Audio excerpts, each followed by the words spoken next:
Um milionário arrogante perdeu o controle da própria vida após um acidente o deixar paraplégico, até que conhece uma menina simples e oferece um teto para que ela o curasse. Naquela noite, ele sente os pés se moverem e percebe que estava envolvido em algo muito maior do que imaginava. O Milagre da Redenção. Capítulo 1. O Império e a Queda.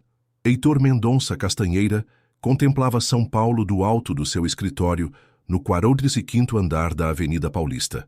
Aos 52 anos, comandava a Castanheira Incorporações, um império imobiliário que transformara o skyline da maior metrópole brasileira. Os números da sua fortuna eram tão imensos quanto o ego que carregava. 15 bilhões, murmurou para si mesmo, enquanto seus olhos percorriam a cidade que considerava seu tabuleiro pessoal. O telefone tocou, interrompendo seus pensamentos. Seu Heitor, o pessoal da comunidade Jardim das Flores está aqui embaixo protestando de novo, disse Márcia, sua secretária, com voz hesitante. Heitor revirou os olhos. Mande a segurança afastá-los. E diga ao Wellington para acelerar aquele despejo. Aquele terreno vale 1 bilhão. Não posso perder tempo com meia dúzia de barracos. Aquela havia sido apenas mais uma decisão entre centenas que tomava diariamente sem qualquer remorso. O conglomerado Jardim das Flores era um obstáculo para o Castanheira Oasis Tower, que seria o empreendimento mais luxuoso de São Paulo. Quem não se adapta fica para trás, era seu lema, repetido em entrevistas para revistas de negócios que o colocavam entre os empresários mais bem-sucedidos do país. Naquela tarde, reuniu-se com investidores estrangeiros. Sentado à cabeceira da mesa de reuniões feita de jacarandá raro, Heitor manipulava números e pessoas com a mesma frieza calculista. O retorno será de 400% em 5 anos, senhores. Não existe investimento mais seguro no mercado imobiliário latino-americano, afirmou, mostrando nas telas ao redor projeções do futuro Oasis Tower, onde hoje estava a comunidade Jardim das Flores. Aquelas pessoas já receberam notificação. Em 60 dias o terreno estará limpo. Um dos investidores, um sueco de olhar incomodado, perguntou: "E para onde vão essas famílias?" Heitor deu um sorriso ensaiado. "O governo oferece alternativas. Não é problema nosso." Após a reunião, Heitor dirigia seu Porsche conversível pela Marginal Pinheiros, a caminho de sua mansão em Alphaville. Estava chovendo, mas a pressa e a arrogância o fizeram ignorar a prudência. Em alta velocidade, não percebeu uma poça d'água que encobria um buraco profundo. O carro aquaplanou, perdeu o controle e capotou várias vezes antes de parar embaixo de um viaduto. Heitor acordou 3 dias depois no Hospital Sírio-Libanês. Olhou em volta e viu o quarto particular luxuoso, equipamentos médicos de última geração e sua ex-esposa, Cecília, sentada em uma poltrona. "O que aconteceu?" perguntou, sentindo uma dor aguda nas costas. Cecília levantou os olhos do livro que lia. Mesmo divorciados há 5 anos, ela ainda era sua contato de emergência. "Você sofreu um acidente grave. Esteve em coma por 3 dias. Heitor tentou se mover, mas suas pernas não responderam. O pânico começou a dominá-lo. "Por que não consigo mexer minhas pernas?" Nesse momento, o Dr. Alexandre Mendes entrou no quarto. Era o neurologista mais renomado do país, amigo pessoal de Heitor por conveniência e interesse mútuo. "Heitor, você sofreu uma lesão na medula espinhal. A coluna vertebral foi comprometida entre as vértebras T10 e T12. O que isso significa?" Heitor exigiu, embora já suspeitasse da resposta. "Significa que você está paraplégico. Não há movimento nem sensibilidade da cintura para baixo." As palavras caíram como uma sentença. Heitor Castanheira, o homem que controlava bilhões e decidia o destino de comunidades inteiras, não podia mais controlar suas próprias pernas. "Isso é temporário, certo? Existe tratamento, cirurgia, algo?" O médico hesitou. "Vamos tentar todas as possibilidades, mas preciso ser honesto. Lesões desse tipo raramente são reversíveis com a medicina atual." Nos meses seguintes, Heitor transformou sua busca por cura em uma obsessão. Gastou milhões em tratamentos experimentais. Trouxe especialistas da Suíça, dos Estados Unidos, da Alemanha. Foi a clínicas na China, na Rússia, em Israel. Submeteu-se a terapias com células-tronco, estimulação elétrica, procedimentos cirúrgicos inovadores. Nada funcionou. Sua personalidade, já difícil, tornou-se insuportável. Demitiu enfermeiros, gritou com médicos, afastou os poucos amigos que tinha. Até mesmo Cecília, que permanecera por compaixão, acabou se afastando. 2 anos se passaram. Heitor adaptou sua cobertura triplex nos jardins com elevadores, rampas e tecnologia assistiva. De lá continuava comandando seu império, mas algo havia mudado. A raiva o consumia. Nenhum negócio parecia importante o suficiente. Sua obsessão por controle o levou a microgerenciar cada aspecto da empresa, afastando executivos talentosos. Em uma tarde particularmente frustrante, após ser informado que mais um tratamento experimental havia falhado, Heitor dispensou todos os funcionários e ficou sozinho em seu apartamento. O silêncio era opressor. Da janela, via a cidade que já não conseguia dominar como antes. Seu corpo, antes instrumento de poder, agora era sua prisão. O telefone tocou, interrompendo seus pensamentos sombrios. Era Josias, seu antigo motorista, o único funcionário que ainda mantinha alguma lealdade genuína, talvez por ser o único que Heitor tratava com um mínimo de humanidade nos tempos de glória. Seu Heitor, sei que o senhor já tentou de tudo, mas ouvi algo que talvez possa interessar. Se for mais um charlatão com promessas milagrosas, não tenho tempo para isso, respondeu secamente. É sobre uma menina, lá em Paraisópolis. Paraisópolis, aquela favela? Sim, senhor. Dizem que ela cura pessoas. Heitor riu com amargura. Josias, já gastei milhões com os melhores médicos do mundo. Você acha mesmo que uma criança de favela vai resolver o que a medicina de ponta não conseguiu? Entendo, patrão. Só achei que devia contar. As histórias são muitas. Gente que ficou boa de câncer, um cego que voltou a enxergar. Historinhas para enganar gente simples, cortou Heitor. Mas depois que desligou, algo ficou martelando em sua mente. Talvez fosse o tédio, talvez o desespero após esgotar todas as alternativas convencionais. 3 dias depois, para sua própria surpresa, Heitor mandou Josias preparar a van adaptada. Vamos visitar essa sua curandeira, disse com um tom de zombaria, e mascarava uma pontada de esperança desesperada. Paraisópolis, uma das maiores favelas de São Paulo, era um mundo completamente estranho para Heitor. Ruas estreitas, casas empilhadas umas sobre as outras. O barulho, os cheiros, tudo o incomodava profundamente. Enquanto Josias manobrava cuidadosamente por vielas que mal comportavam o veículo, Heitor sentia-se cada vez mais deslocado. Tem certeza que sabe onde fica? Perguntou irritado, depois de passarem por becos que pareciam todos iguais aos seus olhos. Sim, senhor. É naquela casa azul no final da viela. A casa em questão era simples, mas bem cuidada. Uma pequena construção de 2 andares, pintada de azul claro, com vasos de plantas na janela. Fora da casa, havia uma pequena fila de pessoas sentadas em bancos improvisados. O que é isso? Uma clínica clandestina? Perguntou Heitor. São pessoas esperando pela Aninha, senhor. Ela só atende alguns por dia. Dizem que fica muito cansada. Heitor olhou para a fila com desprezo. Algumas pessoas pareciam doentes. Outras carregavam crianças. Todos tinham olhares de esperança que ele conhecia bem. Era o mesmo que via em seu próprio espelho todas as manhãs, por mais que tentasse negar. Josias saiu do carro e foi conversar com uma senhora que parecia organizar a fila. Voltou minutos depois. Dona Maria disse que a Aninha não está atendendo hoje. Está descansando. Descansando? Heitor elevou a voz. Você me traz até esse fim de mundo para nada? Posso tentar explicar quem o senhor é. Faça isso. Diga que pagarei bem. Muito bem. Josias voltou à senhora. Conversaram por alguns minutos. A expressão da mulher alternava entre surpresa e desconfiança. Por fim, ela acenou para que se aproximassem. A van não podia avançar mais na viela estreita. Heitor teria que usar sua cadeira de rodas, algo que detestava fazer em público. Com a ajuda de Josias, transferiu-se para a cadeira motorizada e seguiu em direção à Casa Azul, ignorando os olhares curiosos das pessoas na fila.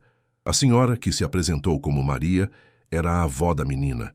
Tinha o rosto marcado pelo tempo, mas olhos vivos e perspicazes. Ana não está atendendo hoje, mas disse que fará uma exceção quando soube quem era o senhor, disse ela, com um tom que Heitor não conseguiu decifrar. Não era respeito, como estava acostumado, mas algo entre cautela e reconhecimento. Entraram na pequena casa. O interior era simples, mas impecavelmente limpo e organizado. Fotos de família decoravam as paredes, junto com imagens de santos católicos. Um aroma de ervas pairava no ar. "Espere aqui", disse Dona Maria, indicando uma pequena sala. "Vou chamar a Ana." Heitor observou o ambiente com uma mistura de desconforto e curiosidade. Estava prestes a encontrar a suposta curandeira, que no fundo representava sua última esperança. A ironia não lhe escapava. Ele que construíra sua fortuna sobre os escombros de comunidades como aquela, agora buscava salvação nas mãos de uma menina de favela. A porta no fundo da sala se abriu e Heitor virou a cadeira, ansioso apesar de si mesmo. O que viu o deixou momentaneamente sem palavras. Capítulo 2. O encontro.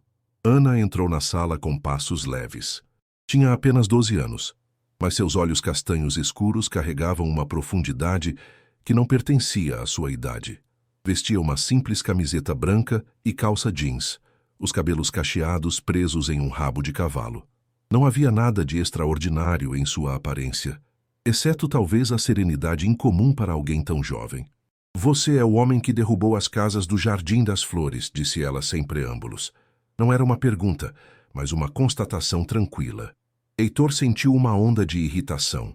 "Você sabe quem eu sou?" "Todo mundo sabe quem é o Sr. Castanheira", respondeu Ana, sentando-se em um banquinho de frente para ele. "Quando o terreno foi comprado, muita gente do Jardim das Flores veio morar aqui em Paraisópolis." Heitor mudou de assunto, desconfortável. "Seu Josias me disse que você cura pessoas." Ana olhou para ele com curiosidade genuína. "O senhor acredita nisso?" "Estou aqui, não estou?" respondeu secamente.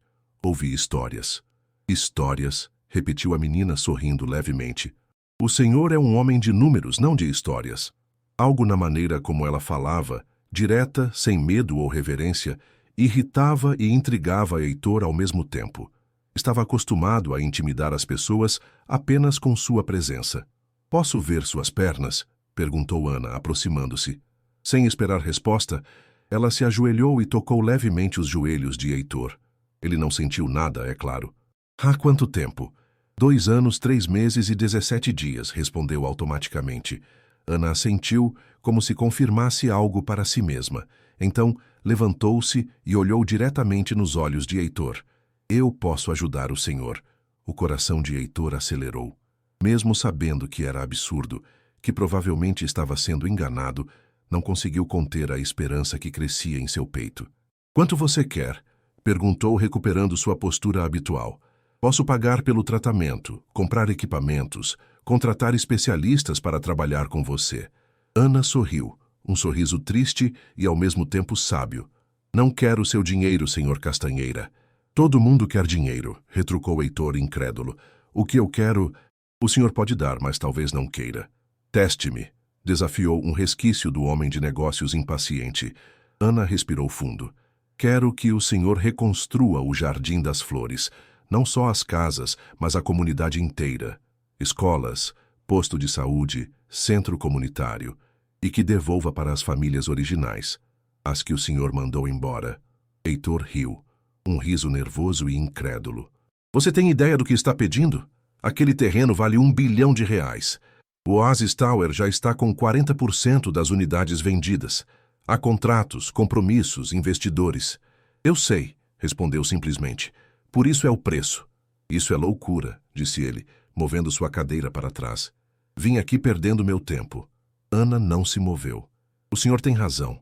É loucura pensar que eu poderia curar suas pernas sem que o senhor cure primeiro o que fez." Algo na seriedade dela o fez parar. Virou a cadeira novamente em sua direção. "Vamos supor, só supor que eu considere essa proposta absurda. Como sei que você pode me curar? Preciso de alguma prova." Ana pareceu pensar por um momento. Então, chamou sua avó e cochichou algo em seu ouvido. Dona Maria saiu e voltou minutos depois com um homem de meia idade. "Este é seu Adilson", apresentou Ana. "Ele teve um derrame há 6 meses. Não conseguia mexer o lado esquerdo do corpo." O homem sorriu timidamente. "É verdade, doutor. Nem falar direito eu conseguia. Aí a Aninha me ajudou. Em 3 sessões estou assim, ó. Ele moveu o braço esquerdo em círculos e depois deu alguns passos pela sala, demonstrando coordenação normal. Isso não prova nada, disse Heitor, embora estivesse impressionado. Poderia ser recuperação natural, fisioterapia. Os médicos do posto tinham dito que ele não ia recuperar mais que 30% dos movimentos, comentou Dona Maria. Está nos laudos. Heitor observou o homem por mais alguns instantes. Não parecia haver nenhum sinal de que estivesse fingindo ou exagerando sua recuperação. Posso trazer outros, ofereceu Ana. O senhor Geraldo, que tinha câncer terminal, a dona Neuza, que estava cega de catarata. Não é necessário, interrompeu Heitor, sentindo-se subitamente cansado.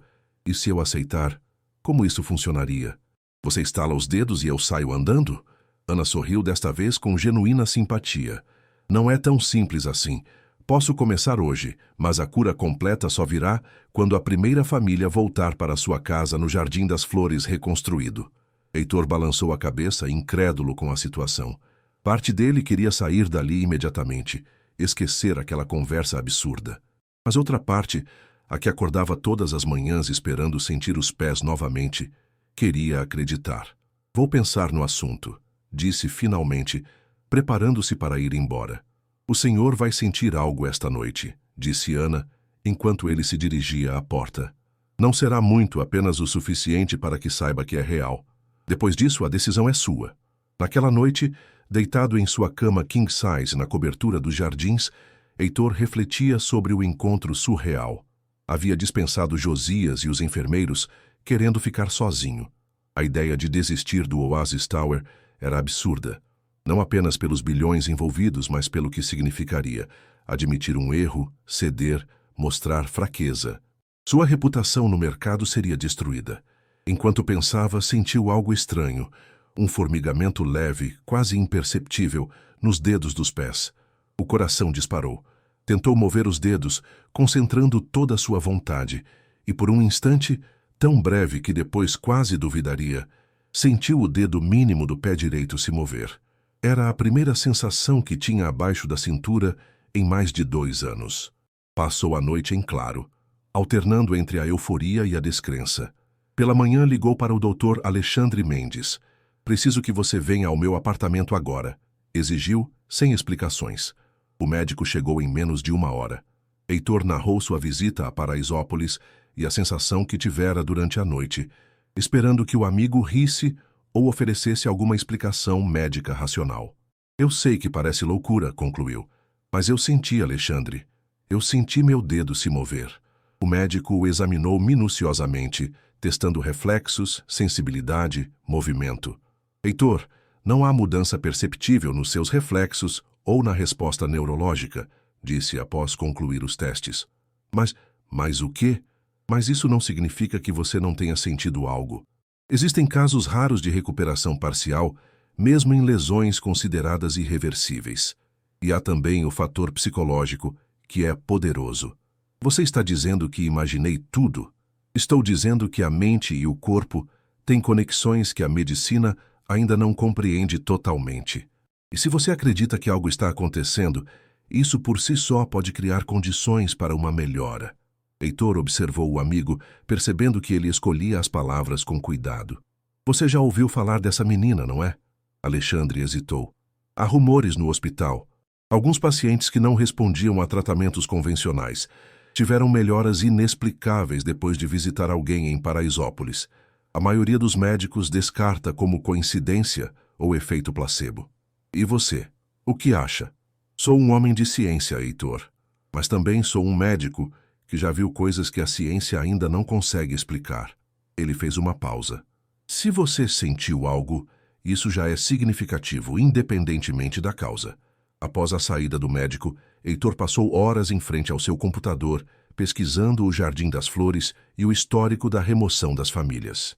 Os documentos oficiais falavam em realocação voluntária e compensação justa, mas reportagens independentes contavam outra história: pressão, ameaças veladas, indenizações insuficientes, famílias separadas, idosos adoecendo em abrigos temporários.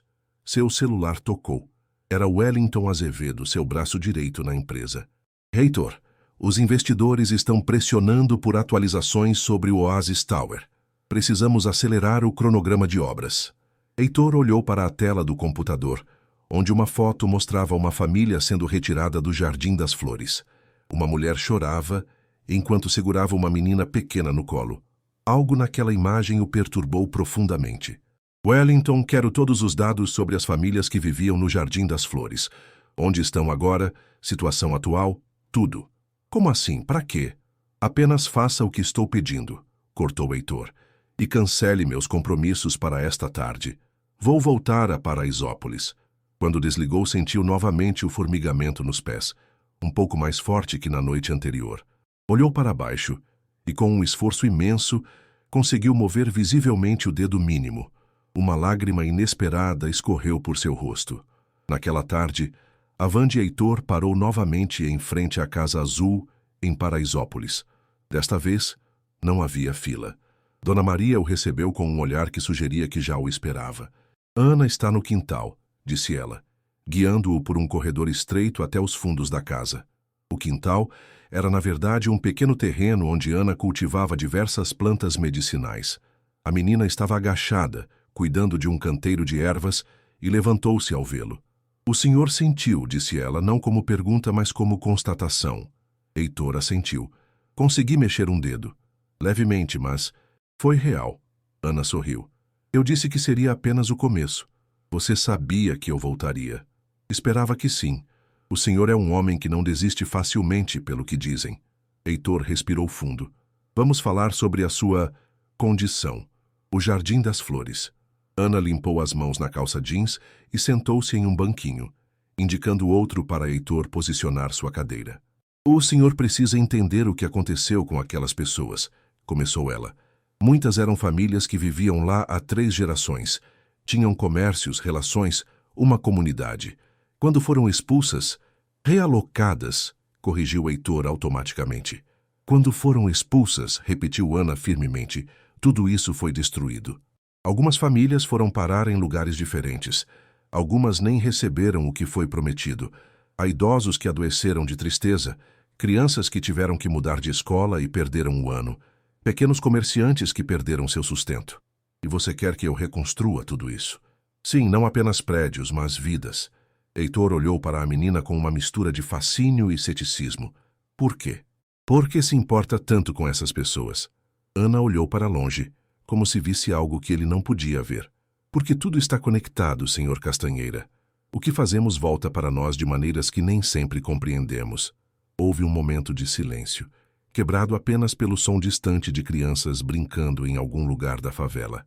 Vou precisar de mais, disse finalmente Heitor. Mais provas de que você pode realmente me curar. E preciso entender melhor o que aconteceu no Jardim das Flores. Ana assentiu. Justo. Posso continuar o tratamento hoje e o senhor sentirá mais mudanças. Quanto ao Jardim das Flores, por que não começa visitando algumas das famílias? Tenho endereços. Heitor concordou. Ainda não totalmente convencido, mas cada vez mais intrigado, tanto pela possibilidade de cura, quanto por esta menina extraordinária que falava com a sabedoria de alguém muito além de seus anos. Vamos começar então, disse Ana, levantando-se e aproximando-se da cadeira de Heitor. Feche os olhos e tente não pensar em nada por alguns minutos. Enquanto fechava os olhos, Heitor percebeu que estava prestes a embarcar em uma jornada que mudaria sua vida para sempre, ainda sem saber se para melhor ou para pior. Capítulo 3. Primeiros passos. Na manhã seguinte ao segundo tratamento com Ana, Heitor acordou com uma sensação que não experimentava há mais de 2 anos. Dor. Uma dor leve, como um formigamento intenso que percorria suas pernas. Normalmente, dor seria motivo de preocupação, mas para ele era um milagre. Significava que algo estava acontecendo, que alguma conexão neural estava sendo restabelecida. Com o coração acelerado, concentrou-se e tentou mover os pés. O esforço era imenso, como tentar erguer um peso impossível, mas conseguiu. Não apenas o dedo mínimo, mas todos os dedos do pé direito se moveram levemente. Uma onda de emoção o invadiu, tão intensa que precisou cobrir o rosto com as mãos para conter as lágrimas. Imediatamente ligou para o Dr. Alexandre. Preciso que você venha agora. Está acontecendo algo inacreditável. Quando o médico chegou, Heitor demonstrou o movimento dos dedos. Alexandre observou, boquiaberto, e fez uma série de testes com agulhas para verificar o retorno da sensibilidade. Isso desafia tudo o que sei sobre lesões medulares. Admitiu finalmente. A ciência médica diria que é impossível. Sua lesão era completa, os nervos estavam... Não há explicação convencional para isto. Então você acredita agora? Sobre a menina? Alexandre hesitou. Acredito que algo extraordinário está acontecendo. Se é resultado direto da intervenção dela ou uma coincidência notável, não posso afirmar com certeza. Mas como seu médico e amigo, recomendo que continue o que está fazendo. Após a saída do médico, Heitor ficou por horas contemplando sua nova realidade. A possibilidade de voltar a andar, que havia sido descartada por especialistas do mundo todo, agora parecia tangível. Mas o preço... Desistir do Oasis Tower significaria perder bilhões, enfrentar processos de investidores, manchar sua reputação. Seria visto como fraco, instável, talvez até louco. O telefone tocou. Era Wellington novamente. Heitor, tenho as informações que pediu sobre as famílias do Jardim das Flores. São dados perturbadores. Muitos não receberam a compensação prometida. Houve problemas com a empresa terceirizada que contratamos para a realocação. Mande tudo para o meu e-mail, ordenou Heitor. E Wellington, não comente sobre isso com ninguém, entendeu? Aquela tarde, Heitor tinha uma reunião importante com o conselho da empresa e os principais investidores do Oasis Tower. Não podia faltar, mesmo com tudo o que estava acontecendo. Vestiu-se com seu habitual terno impecável e dirigiu-se à sede da Castanheira Incorporações. A reunião transcorria normalmente. Gráficos mostravam projeções de vendas, cronogramas de construção, estimativas de lucro. Heitor observava tudo com um distanciamento que nunca havia sentido antes. As vozes dos executivos pareciam distantes, como se falassem de algo que não o afetava mais. E então, em síntese, estamos prevendo um ROI de 450% em 5 anos para o Oasis Tower, concluiu o diretor financeiro, Maurício Guedes. É o maior retorno da história da companhia. O silêncio que se seguiu indicava que esperavam um comentário de Heitor. Todos os olhos se voltaram para ele. E quanto às famílias que viviam lá? Perguntou subitamente. A pergunta pegou todos de surpresa. Olhares confusos foram trocados ao redor da mesa. Como assim, Heitor? Perguntou Regina Vargas, a diretora jurídica. As desapropriações foram todas legalizadas. Temos os documentos. Não perguntei sobre papéis, perguntei sobre pessoas. O que aconteceu com elas? Um silêncio desconfortável tomou conta da sala. Finalmente, Wellington pigarreou. Como eu estava começando a levantar, parece que houve irregularidades no processo de realocação. A empresa que contratamos pode não ter seguido todos os protocolos acordados. Que tipo de irregularidades? Insistiu Heitor. Algumas famílias não receberam o valor total prometido. Outras foram direcionadas para locais diferentes dos acordados. Houve relatos de pressão e intimidação, embora não tenhamos autorizado tais métodos. Os investidores se mexiam desconfortavelmente em suas cadeiras. Um deles, Paulo Mendes, tomou a palavra. Com todo respeito, Heitor, qual a relevância disso agora? O terreno está limpo, as obras já começaram, 40% das unidades estão vendidas. O que passou, passou. Heitor sentiu uma onda de raiva crescer dentro de si. Era exatamente o tipo de comentário que ele mesmo teria feito 2 anos atrás. A relevância, Paulo, é que destruímos uma comunidade inteira. Pessoas perderam não apenas suas casas, mas seus meios de vida, suas conexões sociais, sua dignidade. Os presentes olhavam para ele como se tivesse subitamente começado a falar em língua estrangeira. Regina Vargas inclinou-se para a frente com expressão preocupada. Heitor, você está bem? Não é do seu feitio se preocupar com... Bem, com esse tipo de coisa. Talvez esse seja o problema, respondeu ele, surpreendendo a si mesmo com a franqueza. Talvez eu devesse ter me preocupado muito antes. A reunião terminou em clima tenso. Enquanto os executivos e investidores saíam, Wellington ficou para trás. O que está acontecendo, Heitor? Você nunca se importou com o impacto social dos nossos empreendimentos antes. Heitor olhou pela janela para a cidade que ajudara a transformar, não necessariamente para melhor. As coisas mudam, Wellington. As pessoas mudam. Virou-se para encará-lo. Quero que você prepare um estudo completo sobre o que seria necessário para reconstruir o Jardim das Flores. Não apenas as casas, mas a infraestrutura comunitária inteira. Reconstruir? Você não pode estar falando sério. Nunca falei tão sério. Wellington balançou a cabeça incrédulo. Heitor, isso custaria bilhões. Teríamos que cancelar o Oasis Tower, devolver o dinheiro dos compradores, enfrentar processos dos investidores. Seria um suicídio empresarial. Apenas faça o estudo, ordenou Heitor. E mantenha isso entre nós por enquanto. Naquela noite, Heitor pediu a Josias que o levasse a um endereço em Itaquera, na zona leste de São Paulo. Era onde morava uma das famílias do Jardim das Flores, segundo os dados levantados por Wellington. A região era muito diferente do centro financeiro, onde Heitor passava seus dias, ou dos bairros de luxo, onde mantinha sua residência. Prédios populares se estendiam por quadras, muitos em estado precário de conservação. Josias parou em frente a um conjunto habitacional de aparência desgastada. É aqui, patrão. Bloco C, apartamento 42. Me ajude a subir, pediu Heitor. Não havia elevador. Com dificuldade, Josias ajudou Heitor a subir os 4 andares, carregando a cadeira de rodas. Ao chegarem exaustos, Heitor bateu na porta do pequeno apartamento. Uma mulher de meia-idade atendeu. Ao ver Heitor, seus olhos se arregalaram em reconhecimento e depois se estreitaram em raiva. "O que você está fazendo aqui?" perguntou com voz trêmula.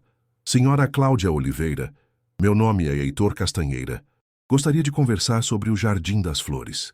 "Eu sei muito bem quem você é", respondeu ela friamente. "Foi você quem mandou derrubar nossa casa. O que quer agora?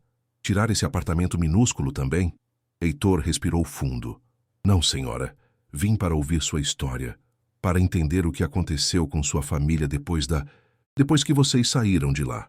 Cláudia hesitou, claramente surpresa com a abordagem. Por fim, abriu mais a porta. "Entre, então, mas não espere um tapete vermelho." O apartamento era pequeno, com poucos móveis. Fotos de família decoravam uma das paredes. Pessoas sorridentes em frente a uma casa simples, mas bem cuidada, com um pequeno jardim. Heitor presumiu que fosse a antiga residência no Jardim das Flores. "Aquela era nossa casa", confirmou Cláudia, notando seu olhar. "Meu pai construiu com as próprias mãos, tijolo por tijolo. Moramos lá por 32 anos. Tínhamos uma pequena mercearia na frente. Era como sustentávamos a família. E agora? Agora?" Ela riu sem humor. "Agora meu marido trabalha como segurança noturno a 2 horas daqui.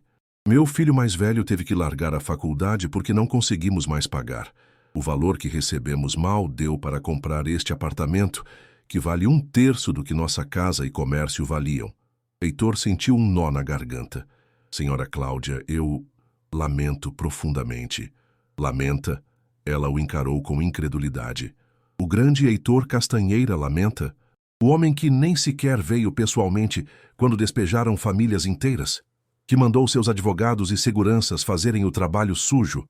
As palavras o atingiram como golpes físicos, principalmente porque eram verdadeiras. Ele nunca visitara o Jardim das Flores antes da demolição. Tratara tudo como números em uma planilha. "A senhora está certa em sua raiva", admitiu ele. "Nada do que eu disser mudará o que aconteceu, mas estou aqui porque quero tentar consertar as coisas." "Consertar? Como?" "Estou considerando reconstruir o Jardim das Flores, devolver às famílias o que perderam." Cláudia o olhou com desconfiança. "Por quê? O que você ganha com isso?" Era uma pergunta justa. Até poucos dias atrás, Heitor jamais teria considerado fazer algo que não lhe trouxesse benefício direto. Digamos que tive uma mudança de perspectiva recentemente. Nas 2 horas seguintes, Heitor ouviu a história completa de Cláudia e sua família. Como foram abordados por representantes da construtora, com ofertas inicialmente altas, que depois foram reduzidas. Como receberam ameaças veladas quando tentaram resistir. Como a comunidade foi dividida, com alguns aceitando as ofertas e outros tentando lutar judicialmente, sem sucesso. Como o comércio local morreu antes mesmo da demolição, quando os primeiros moradores começaram a sair. Quando finalmente se despediu, já era noite.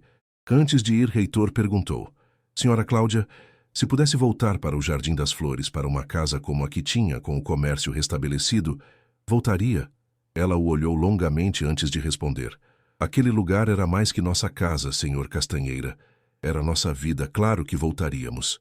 No caminho de volta, Heitor estava silencioso, absorvendo tudo o que havia ouvido. Josias o observava pelo retrovisor, curioso sobre a mudança no patrão. Josias, vamos passar em Paraisópolis. Preciso ver a Ana novamente. Quando chegaram, já passava das 9 da noite. Dona Maria inicialmente hesitou em incomodar a neta, mas Heitor insistiu que era importante. Ana apareceu sonolenta, mas não pareceu surpresa ao vê-lo.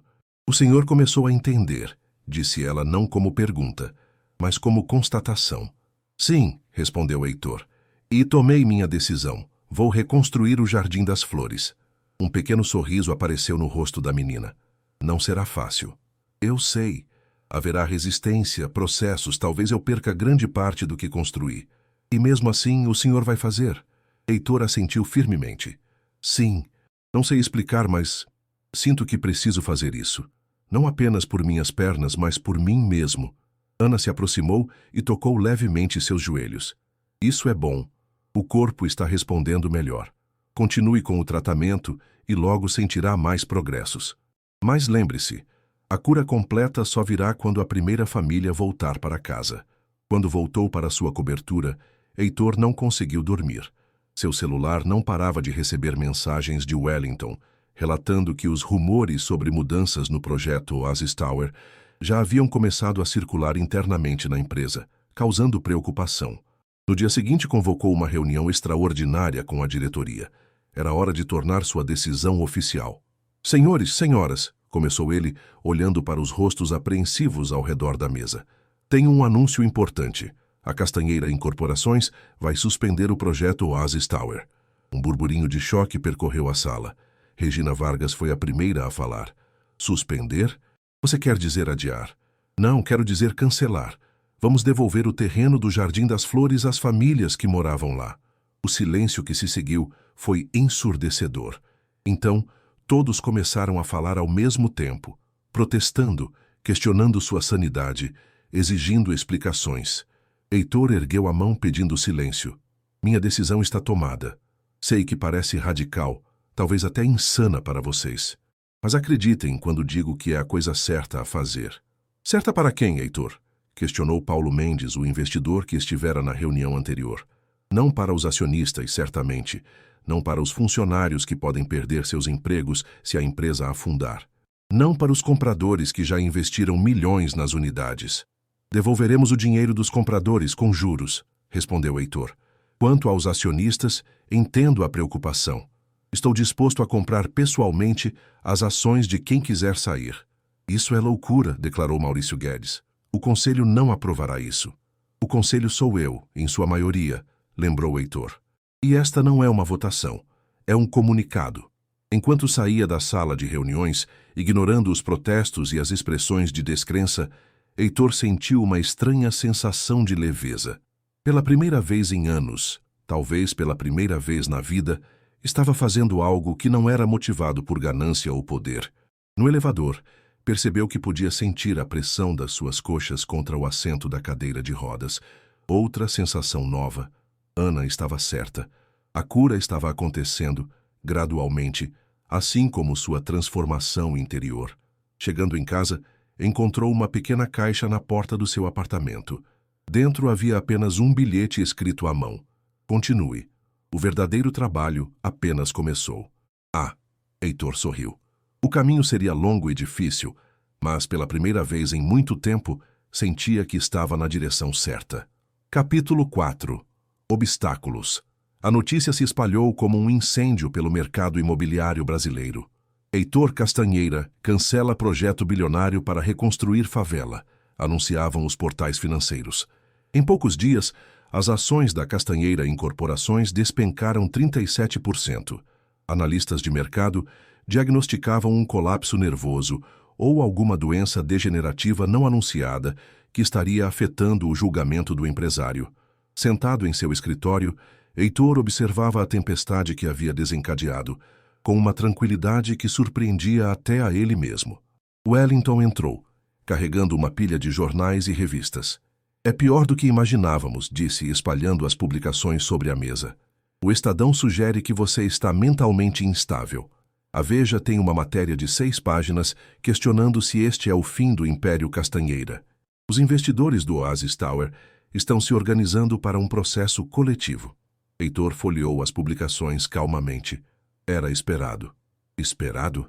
Heitor, sua fortuna pessoal caiu 5 bilhões em 3 dias.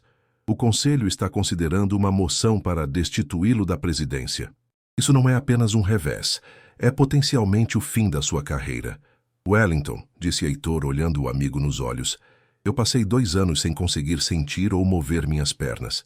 Acredite, há coisas piores que perder dinheiro ou status. Wellington suspirou derrotado. Só quero entender o que está acontecendo. Este não é o Heitor que conheço há 20 anos. Talvez o Heitor que você conhecia precisasse mudar, respondeu simplesmente. Naquele momento, Regina Vargas entrou sem bater, o rosto tenso. Os investidores árabes acabam de retirar o aporte de 2,3 bilhões do projeto Cidade Nova, anunciou. Dizem que não podem confiar em uma empresa cujo presidente toma decisões irracionais e imprevisíveis. Heitor assentiu. Encontraremos outros investidores. Para um projeto que não seja o Oasis Tower? Improvável, rebateu Regina. Heitor, você precisa reconsiderar. Não é tarde demais para voltar atrás. Alegar que foi um mal-entendido, que estava considerando alternativas. Não vou voltar atrás, Regina. O projeto Jardim das Flores reconstruído começa na próxima semana. Os 2 executivos trocaram olhares preocupados. Estava claro que consideravam seu chefe completamente desequilibrado. Pelo menos me diga que isso não tem nada a ver com aquela história absurda que o Josias mencionou, pediu Wellington. Uma criança curandeira em Paraisópolis? Sério, Heitor? Isso é entre eu e minha consciência, respondeu ele, encerrando o assunto. Agora, se não se importam, tenho uma reunião com o pessoal da comunidade em 1 hora. Quando saíram, Heitor tentou se levantar da cadeira de rodas, apoiando-se na mesa. Conseguiu ficar de pé por alguns segundos trêmulos antes que suas pernas cedessem. Era um progresso extraordinário, considerando sua condição algumas semanas atrás, mas ainda estava longe de poder andar sem apoio. Usando um andador especial que o Dr. Alexandre havia recomendado, ele conseguiu dar alguns passos hesitantes pelo escritório. A sensação era indescritível, como redescobrir uma capacidade há muito esquecida. A cada dia, recuperava mais força e sensibilidade nas pernas. O tratamento de Ana estava funcionando, mas a menina havia sido clara. A cura completa só viria quando o Jardim das Flores começasse a receber seus antigos moradores de volta. 1 hora depois, Heitor estava em uma sala de reuniões improvisada em um centro comunitário de Itaquera, encontrando-se com representantes das famílias do antigo Jardim das Flores. Cláudia Oliveira estava lá, junto com outros 10 moradores, todos olhando para ele com uma mistura de desconfiança e curiosidade. Obrigado por virem, começou Heitor. Sei que tem todas as razões para duvidar de mim e de minhas intenções, mas estou aqui para reparar o que fiz. Quero reconstruir suas casas, seus comércios, sua comunidade. Um senhor idoso que se apresentou como Geraldo Santos falou primeiro. Por quê? Qual é o seu interesse nisso, Castanheira? Vai construir suas torres de luxo ao redor e depois nos expulsar de novo quando a área valorizar ainda mais? Era uma pergunta justa. O ceticismo daquelas pessoas era mais que compreensível. Não, seu Geraldo.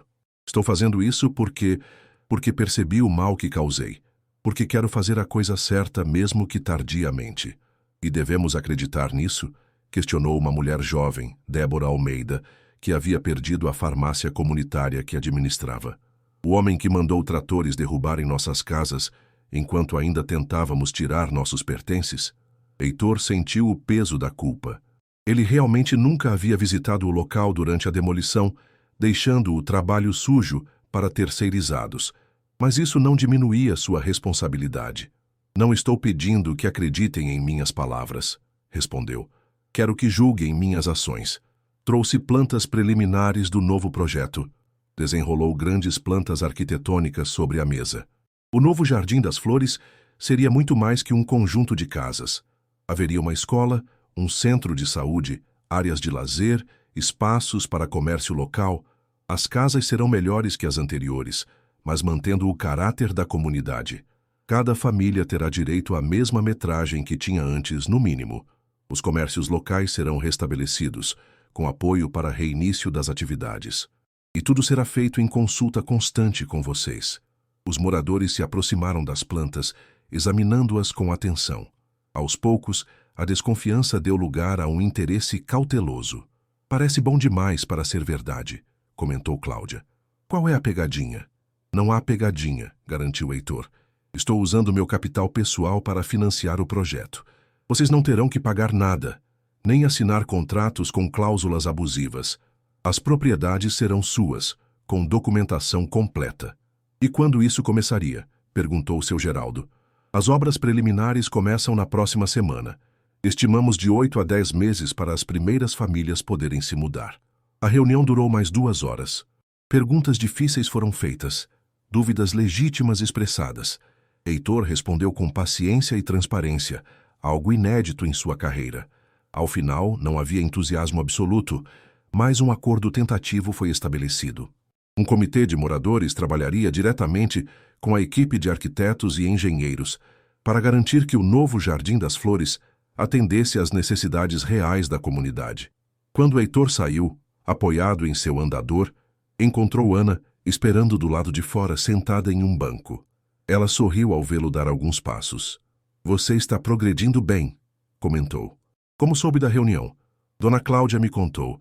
Ela é amiga da minha avó. Heitor sentou-se ao lado dela, exausto pelo esforço. As coisas estão difíceis. Estou enfrentando resistência de todos os lados.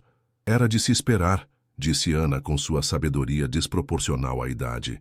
Transformações reais nunca são fáceis ou confortáveis. Minha empresa está desmoronando. Perdi bilhões em poucos dias.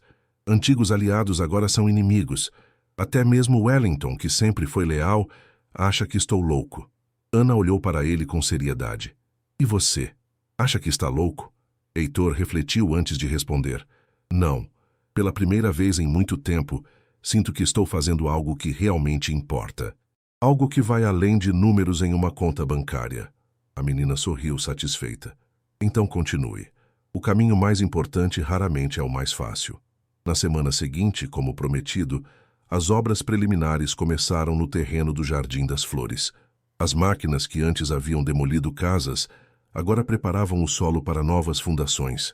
Heitor fazia questão de visitar o canteiro diariamente, acompanhando cada detalhe, conversando com operários e engenheiros. Foi durante uma dessas visitas que o primeiro grande obstáculo surgiu. Heitor estava inspecionando o terreno quando vários carros de polícia e oficiais de justiça chegaram. Senhor Castanheira, chamou um oficial, aproximando-se com um documento em mãos. Temos uma ordem judicial para paralisar imediatamente estas obras. Como assim? Por qual motivo? Ação movida pelo consórcio Oasis, alegando quebra de contratos e compromissos financeiros. O juiz determinou a suspensão de qualquer atividade no terreno até o julgamento do mérito. Heitor pegou o documento incrédulo. O consórcio Oasis era formado pelos investidores internacionais que haviam aportado capital no projeto original. Eles haviam encontrado uma brecha legal para impedir o novo projeto. Isso é um absurdo, protestou. Ofereci ressarcimento integral a todos os investidores. Sinto muito, senhor. Estou apenas cumprindo a ordem judicial. As obras devem ser paralisadas imediatamente. Os trabalhadores começaram a desligar equipamentos e guardar ferramentas, enquanto Heitor ligava freneticamente para seu advogado. Regina Vargas atendeu com voz fria. Já soube da liminar. Eu poderia ter previsto isso, se você tivesse me consultado antes de anunciar publicamente o cancelamento do Oasis Tower. Regina, preciso que você reverta isso imediatamente. Não é tão simples. Os investidores estão furiosos. Não querem apenas o dinheiro de volta, querem o projeto original. Veem o valor potencial que perderiam. Quanto eles estão pedindo para desistir da ação? Regina hesitou. Não é uma questão de dinheiro, Heitor. Eles estão questionando sua capacidade mental para gerir a empresa. A ação inclui um pedido para que você seja afastado da presidência da Castanheira. A notícia o atingiu como um soco. Não era apenas o projeto que estava em risco, mas todo o seu poder de decisão na empresa que construíra. Naquela noite, Heitor reuniu-se com sua equipe jurídica em seu apartamento. As notícias não eram boas. A liminar tinha bases sólidas e seria difícil derrubá-la rapidamente. O processo principal poderia se arrastar por anos. «Existe alguma alternativa?» perguntou ele desesperado. Marcelo Rezende, seu advogado pessoal há décadas, coçou o queixo pensativamente. Tecnicamente, você poderia transferir o terreno para uma fundação independente antes que o processo avance. Assim, mesmo que o consórcio vença, o terreno já não seria mais propriedade da Castanheira. Isso seria legal? Legal, sim, ético, discutível. E certamente não ajudaria sua imagem perante o juiz no processo principal. Pareceria uma manobra para burlar a decisão judicial. Heitor passou a noite em claro, pesando suas opções. Pela manhã, tomou sua decisão. Ligou para Wellington. Preciso que você prepare a transferência do terreno do Jardim das Flores para uma fundação. Hoje. Heitor, você não pode estar falando sério. Isso seria visto como fraude. Não é fraude se eu pessoalmente cobrir todos os prejuízos dos investidores. Estou falando de usar meu patrimônio pessoal, não recursos da empresa. Estamos falando de bilhões, Heitor. Você teria que vender praticamente tudo que tem. Então comece a preparar isso também. Quero propostas para liquidação de ativos pessoais suficientes para cobrir todos os valores envolvidos no Oasis Tower. Wellington ficou em silêncio por alguns segundos. Isso vai destruir tudo que você construiu. Décadas de trabalho jogadas fora. Não, respondeu Heitor com convicção. Estou construindo algo novo, algo melhor. As semanas seguintes foram um turbilhão. A imprensa acompanhava cada movimento de Heitor como abutres rondando uma presa ferida. Império Castanheira à beira do colapso. Bilionário sacrifica fortuna por projeto social, filantropia ou loucura. Acionistas pedem internação de Heitor Castanheira. No meio desse caos, um novo problema surgiu. Durante a madrugada, um incêndio misterioso destruiu parte do maquinário e materiais que estavam no terreno do Jardim das Flores, apesar da ordem de paralisação. A polícia investigava, mas Heitor sabia que não era coincidência. Visitando o local do incêndio, encontrou Ana observando os destroços com expressão séria. Isso não foi acidente, disse ela. Eu sei, respondeu Heitor. Alguém quer me impedir a qualquer custo. Eles não entendem o que está em jogo.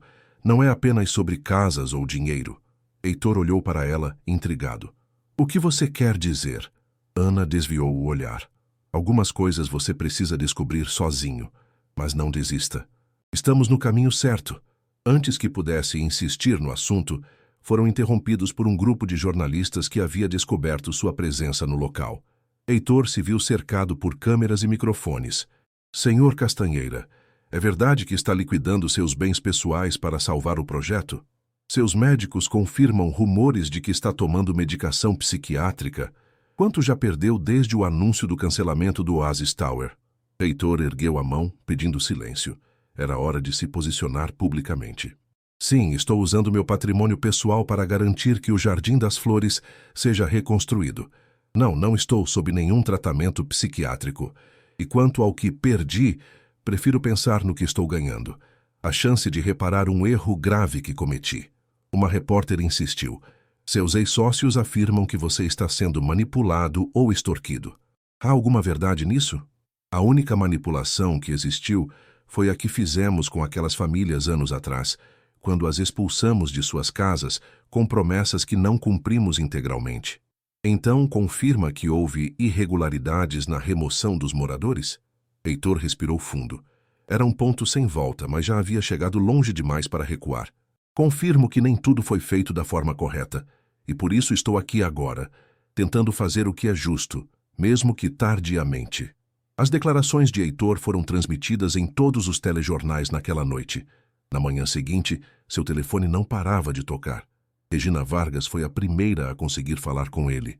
Você acabou de admitir publicamente possíveis irregularidades no processo de desapropriação, disse ela. a voz trêmula de raiva contida. Tem ideia do que isso significa do ponto de vista jurídico? Acabou de abrir a porta para centenas de processos. Estou preparado para enfrentar as consequências, Regina. Não é só você, é a empresa inteira, todos nós. Heitor encerrou a chamada, exausto. Olhou para suas pernas, que agora conseguiam sustentá-lo por períodos cada vez mais longos, embora ainda precisasse do andador para se locomover. O preço da cura estava sendo mais alto do que imaginara, mas não havia como voltar atrás. E, no fundo, sabia que mesmo que pudesse, não o faria. Naquela tarde, foi surpreendido por uma visita inesperada em seu apartamento. Paulo Mendes, o principal investidor do Oasis Tower, apareceu sem aviso prévio, acompanhado por 2 homens de aparência intimidadora. "Podemos conversar em particular, Heitor?" pediu, com um sorriso que não alcançava seus olhos. O tom e a companhia deixavam claro que não era um pedido amigável. Era hora de enfrentar diretamente aqueles que tentavam impedir sua redenção. Capítulo 5. Revelações. Heitor indicou que os 2 acompanhantes de Paulo aguardassem na sala enquanto conversavam no escritório. Usando o andador, moveu-se lentamente até a cadeira atrás de sua mesa de trabalho, um hábito de posicionamento estratégico que mantinha desde os tempos em que negociava sem qualquer desvantagem física. "Seus guarda-costas parecem nervosos", comentou apontando para os homens que esperavam na sala. Paulo sorriu sem humor. "Os tempos estão tensos, Heitor.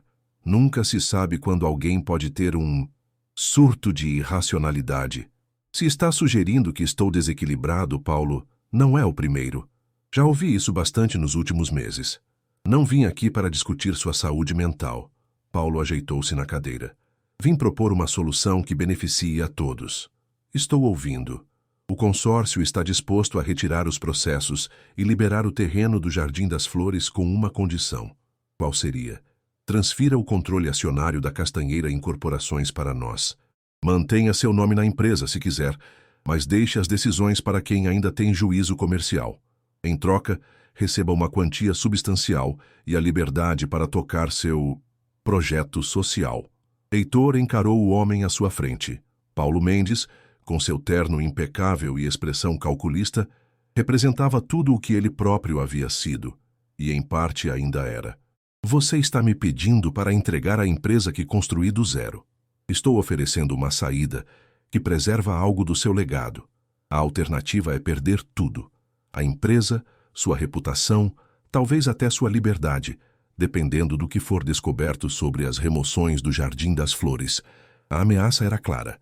Se Heitor não cooperasse, eles transformariam a situação do Jardim das Flores em um escândalo criminal, tornando-o o único responsável.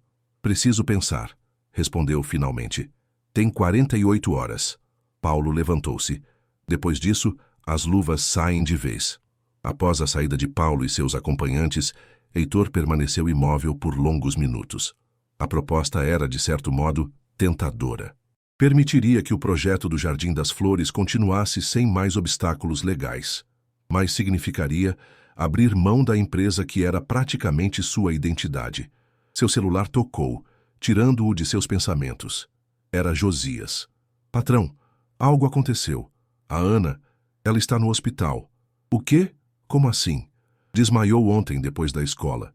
Os médicos não sabem o que ela tem. Dona Maria pediu que eu avisasse o senhor." "Em qual hospital?" "Santa Marcelina, em Itaquera. Estou indo para aí." Meia hora depois, Heitor entrava no quarto de hospital onde Ana estava. A menina parecia menor e mais frágil na cama hospitalar, com um tubo de soro conectado ao braço. Dona Maria estava sentada ao seu lado, segurando sua mão. "O que os médicos disseram?" perguntou Heitor, aproximando-se da cama. "Anemia severa, baixa imunidade, fadiga crônica, mas não sabem a causa", respondeu Dona Maria, com olhos preocupados. "Dizem que pode ser alguma doença autoimune." Ana abriu os olhos e sorriu fracamente ao ver Heitor. "O senhor está andando melhor", observou. "E você está pior", respondeu ele, preocupado. "Por que não me contou que estava doente?" Ana trocou um olhar com a avó, que suspirou e levantou-se. "Vou buscar um café. Vocês 2 precisam conversar." Quando ficaram a sós, Ana sentou-se na cama com algum esforço. "Cada cura tem um preço", disse ela simplesmente. Heitor sentiu um aperto no peito. "O que quer dizer?" Quando curo alguém, parte da minha energia vital se transfere para a pessoa. É como uma troca. Para que o Senhor melhore, Você fica mais fraca, completou Heitor, horrorizado com a implicação. Ana, por que não me disse isso antes? Teria recusado. Por isso mesmo não contei. O senhor precisava aceitar por outros motivos. Por querer fazer o certo, não por se sentir culpado por mim. Heitor sentou-se na cadeira que Dona Maria havia deixado vaga, atordoado com a revelação. Vamos parar com isso agora mesmo. Prefiro ficar na cadeira de rodas para sempre a ver você adoecer por minha causa. Ana balançou a cabeça. Não funciona assim, o processo já começou, não pode ser interrompido. Só há 2 caminhos agora. O Senhor completa o que prometeu e eu recupero minhas forças quando o equilíbrio for restaurado, ou...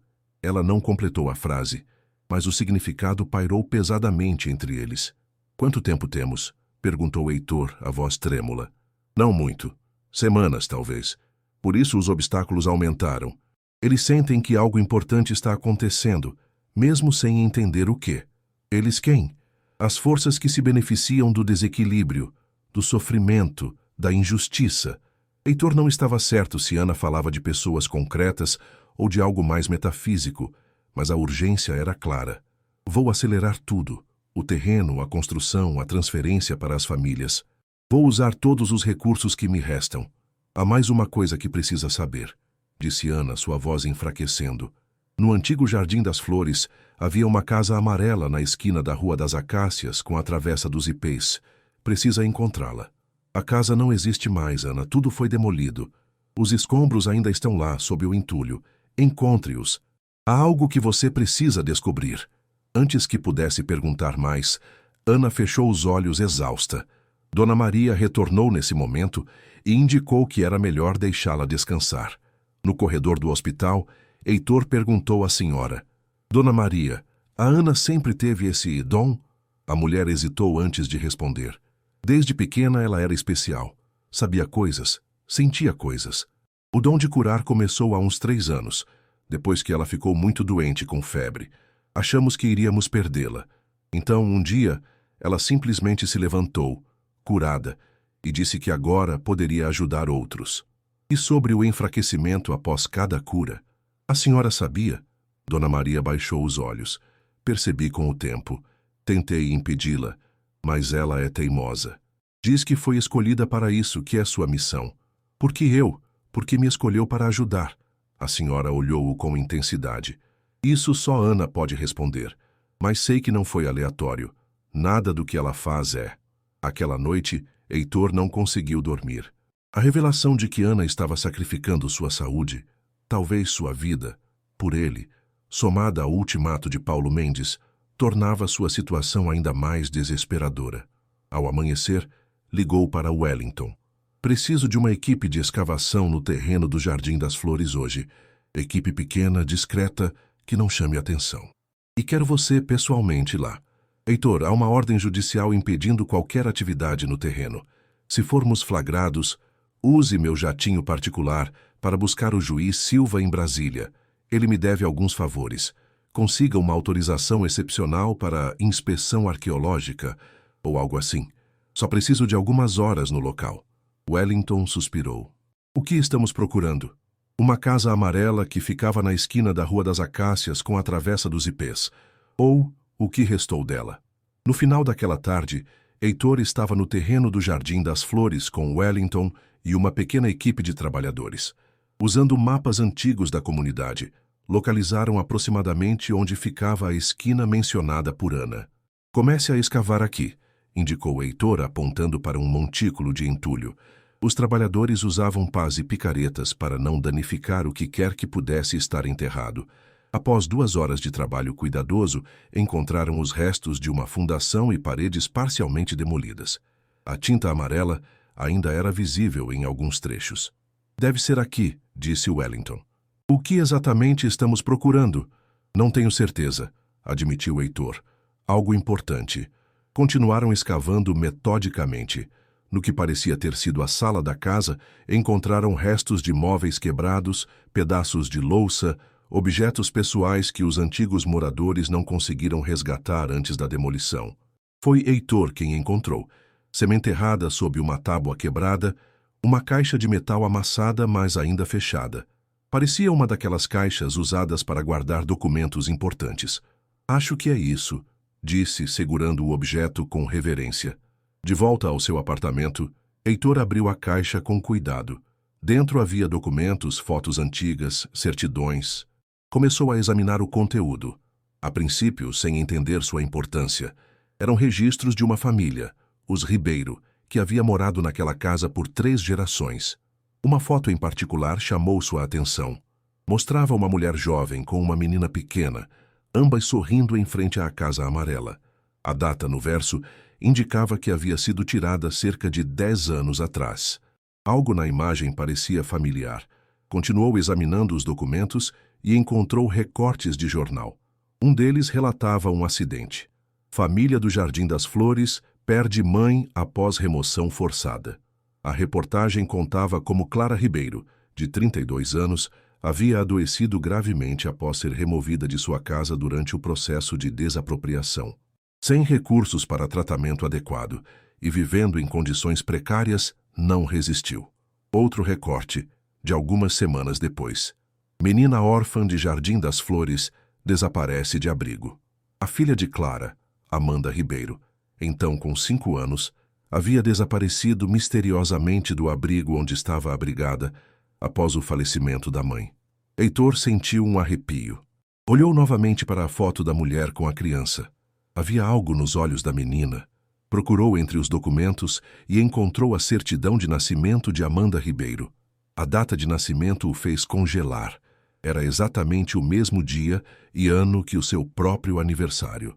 Com mãos trêmulas, continuou vasculhando a caixa e encontrou um envelope amarelado endereçado a quem encontrar esta caixa. Dentro havia uma carta escrita à mão. Se você está lendo isto, provavelmente nossa casa já não existe mais. Meu nome é Clara Ribeiro. Moro aqui com minha filha Amanda desde que ela nasceu. Estamos sendo forçados a sair para dar lugar a um empreendimento de luxo da Castanheira Incorporações. Tentei lutar legalmente, mas não tenho recursos para enfrentar uma empresa bilionária.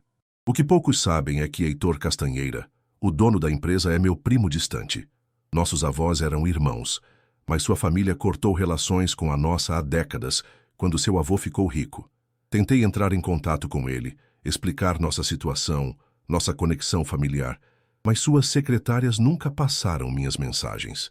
Escrevo esta carta como último recurso. Se algo acontecer comigo, quero que saibam que Amanda tem direito à parte da fortuna dos Castanheira. Mais importante, espero que um dia Heitor perceba que riqueza construída sobre o sofrimento alheio, especialmente de sua própria família, não traz felicidade verdadeira. Heitor deixou a carta cair atordoado. Parecia impossível, mas ao mesmo tempo explicava a sensação de familiaridade que sentira ao ver a foto. Clara Ribeiro. O nome agora despertava uma memória distante. Seu pai mencionara primos distantes uma vez, família que havia escolhido ficar na pobreza, como ele dizia com desdém. O telefone tocou, interrompendo seus pensamentos. Era Dona Maria. Senhor Castanheira, a Ana piorou. Os médicos a colocaram em observação intensiva. Estou indo para aí. No hospital, Ana estava mais pálida que nunca, conectada a vários monitores. Parecia lutar para manter os olhos abertos. Você encontrou a casa, disse ela, assim que o viu. Não era uma pergunta, de alguma forma ela sabia. Sim, e a caixa com os documentos. Ana, quem é você realmente? Como sabia sobre a casa amarela? Ana sorriu fracamente. Meu nome verdadeiro é Amanda. Amanda Ribeiro. A revelação atingiu Heitor como um raio. Você é a menina da foto? A filha de Clara? Sim. Depois que ela se foi, fui levada para um abrigo. Uma noite fugi. Vagava pelas ruas quando Dona Maria me encontrou. Ela tinha perdido a filha anos antes e me acolheu como neta. Mudamos para Paraisópolis, longe do Jardim das Flores. Ela me deu um novo nome, uma nova vida. Mas como você desenvolveu esse dom de cura? Sempre soube coisas que não deveria saber. Via coisas que outros não viam. Quando fiquei muito doente, há 3 anos, tive uma espécie de visão. Entendi que havia um propósito maior para mim. E esse propósito incluía me encontrar. Seu primo distante? Ana Amanda assentiu debilmente. O círculo precisava se fechar. O equilíbrio precisava ser restaurado. Ana, por favor, descanse. Não se esforce. Não há tempo, primo Heitor. A primeira família precisa voltar para o Jardim das Flores. Só assim o ciclo se completa. Estou fazendo tudo o que posso, mas há obstáculos legais, financeiros. Use o poder que ainda tem. Faça o impossível possível. Naquele momento, uma enfermeira entrou para verificar os sinais vitais de Ana. Pediu que Heitor saísse para que a paciente pudesse descansar. No corredor, encontrou Dona Maria. A senhora sabia? Sobre quem ela realmente é? A idosa assentiu tristemente. Ela me contou há alguns anos quando os sonhos começaram. Sonhos sobre o Jardim das Flores. Sobre você. Sobre o que precisava ser feito. Por que não me procuraram antes? Ela disse que não era o momento. Que você não estaria pronto para ouvir. Heitor refletiu sobre a pessoa que era antes do acidente. Arrogante, insensível, obcecado por poder e dinheiro. Ana Amanda estava certa. Ele não teria escutado. Dirigindo-se para casa, tomou uma decisão. Paulo Mendes teria sua resposta, mas não a que esperava. Na manhã seguinte, convocou uma coletiva de imprensa em frente à sede da Castanheira Incorporações. Dezenas de jornalistas se aglomeraram, ansiosos para ouvir o que o controverso empresário tinha a dizer. Usando apenas uma bengala para apoio, seus progressos na recuperação eram notáveis. Heitor posicionou-se diante dos microfones. Bom dia a todos. Agradeço por terem vindo. Tenho 2 anúncios importantes a fazer. As câmeras focaram em seu rosto, que exibia uma serenidade incomum para alguém no centro de tamanha tempestade. Primeiro, a partir de hoje, estou me afastando da presidência da Castanheira Incorporações. Transferi meu controle acionário para uma fundação independente, cujo único propósito será garantir práticas éticas e responsabilidade social em todos os empreendimentos futuros da empresa. Murmúrios surpresos percorreram a multidão de jornalistas. Segundo, estou anunciando a criação do Instituto Jardim das Flores, uma organização sem fins lucrativos dedicada a proteger comunidades vulneráveis de remoções forçadas e a garantir habitação digna para todos. O Instituto será financiado com metade da minha fortuna pessoal. Senhor Castanheira, interrompeu uma jornalista, isso significa que o senhor está desistindo do controle da empresa que construiu? Significa que estou escolhendo um novo caminho. Um no qual sucesso não é medido apenas por lucros, mas pelo impacto positivo que causamos. E quanto ao processo movido pelos investidores do Oasis Tower? Propus um acordo. Eles receberão compensação financeira integral, com juros, de meu patrimônio pessoal. Em troca, o terreno do Jardim das Flores será transferido para o instituto que acabei de anunciar. Os investidores já aceitaram essa proposta? Heitor sorriu. Digamos que tornei a oferta irrecusável. E para aqueles que ainda consideram criar obstáculos, informo que toda a história do Jardim das Flores, incluindo os métodos questionáveis usados na remoção das famílias, será documentada e tornada pública caso o acordo não seja respeitado. Era um movimento arriscado, quase uma chantagem, mas Heitor sabia que Paulo Mendes e os outros investidores valorizavam sua reputação tanto quanto seus lucros. Uma última pergunta, Sr. Castanheira. O que causou essa mudança radical em sua visão de negócios e de vida? Heitor pensou em Ana Amanda, lutando pela vida em uma cama de hospital. Em Clara Ribeiro, sua prima distante que tentara contatá-lo e fora ignorada. Na comunidade destruída para dar lugar a torres de luxo. Digamos que encontrei uma conexão com minhas raízes que havia perdido. E entendi que verdadeira riqueza não se mede por bens materiais, mas por vidas transformadas positivamente.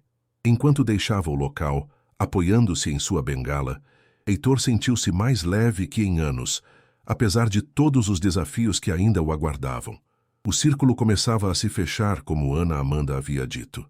Restava saber se haveria tempo suficiente para completá-lo antes que fosse tarde demais. Capítulo 6. A transformação. Os 3 meses seguintes foram os mais intensos da vida de Heitor Castanheira. Com sua fortuna pessoal drasticamente reduzida, mas ainda considerável, e liberado dos entraves judiciais, graças ao acordo com os investidores, ele se dedicou integralmente ao projeto do Jardim das Flores. O terreno, antes destinado a apartamentos de luxo, transformava-se dia após dia. Arquitetos sociais, engenheiros comprometidos e as próprias famílias trabalhavam juntos no planejamento. Operários se revezavam em turnos duplos para acelerar a construção.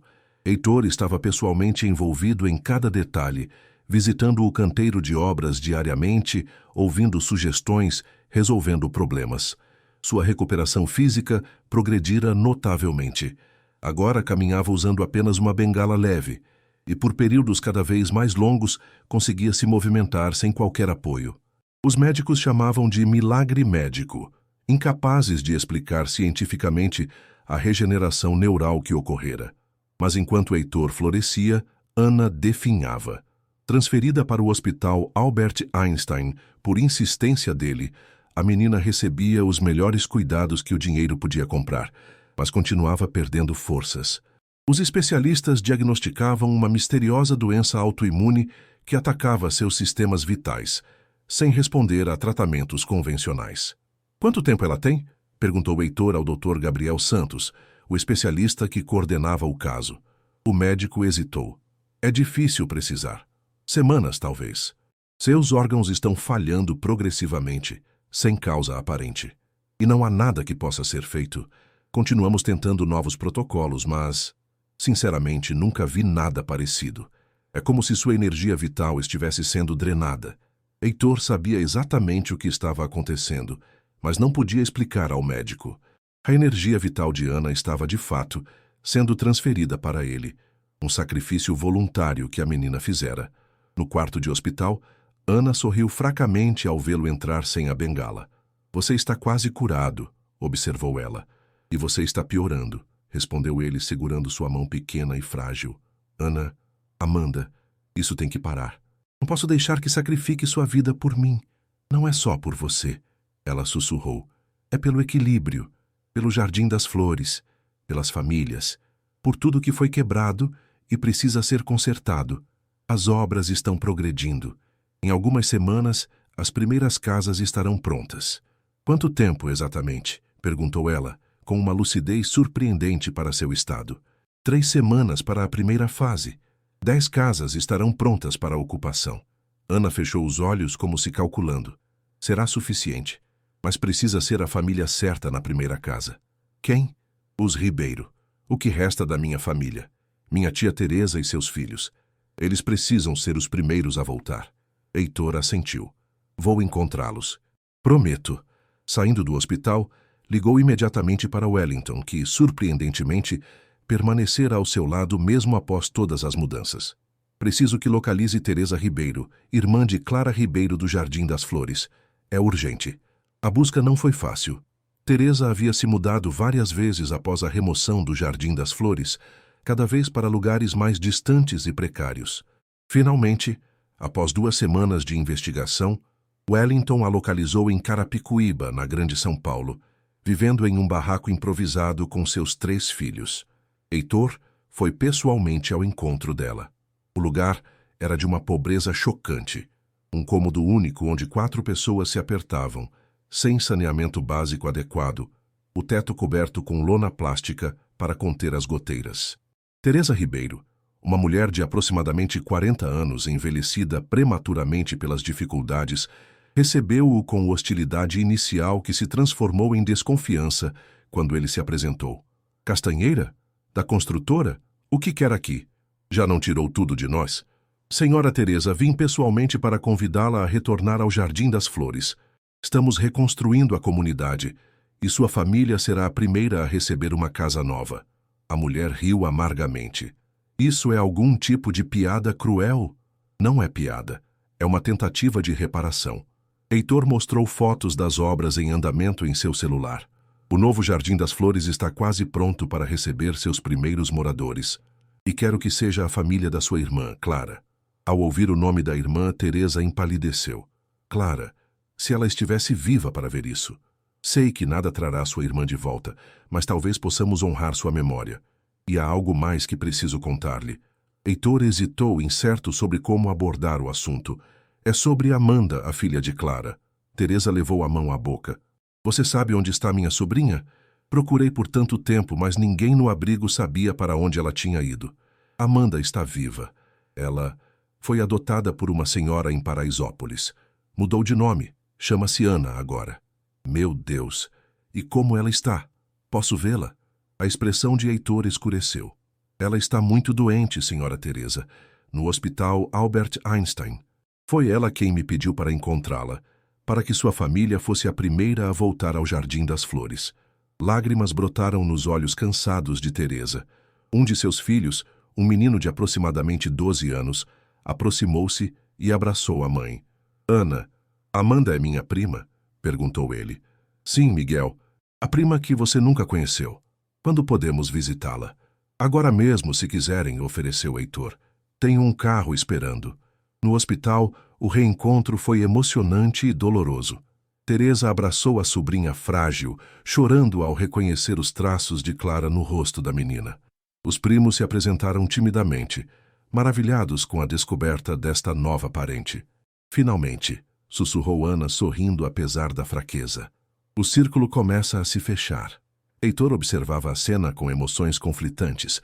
A felicidade do reencontro familiar contrastava com a dor de ver Ana tão debilitada por sua causa. Nos dias seguintes, Teresa e os filhos visitaram o Jardim das Flores em reconstrução. A casa destinada a eles, maior e melhor que a original, mas mantendo elementos do antigo lar, estava quase pronta. Faltavam apenas acabamentos e a instalação da rede elétrica. Podemos acelerar isso? Perguntou Heitor ao engenheiro responsável. Estamos trabalhando 24 horas, senhor Castanheira, mas alguns processos simplesmente exigem tempo. Dobre a equipe. Triplique se necessário. Quero esta casa pronta em uma semana. Uma semana é praticamente impossível. Faça acontecer, insistiu Heitor. É literalmente uma questão de vida ou morte. O engenheiro não entendeu a gravidade da declaração, mas percebeu a intensidade no olhar de Heitor e concordou. Durante aquela semana, Heitor praticamente se mudou para o canteiro de obras.